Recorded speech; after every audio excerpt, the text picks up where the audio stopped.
so this is Leonidas. Okay. When she's young, when she's older, gets your orange leaves, I mean orange flowers. And this is what we use to take control of our diabetes.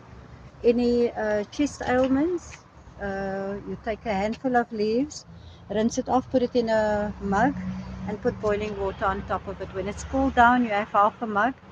You'll take it 3 days in a row, and then you'll stop for 3 days and restart again in 3 days, 3 days later, so the body can get a chance to do its own healing.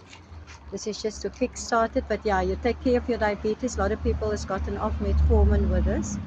It is one of the probably the most bitter herb that I know of. You always have to have a piece of honey or something after. But yeah, that is Leonidas. The Cape Colored people, Olden Colored people, calls it Leonidas. I mean, calls it the Villadagga.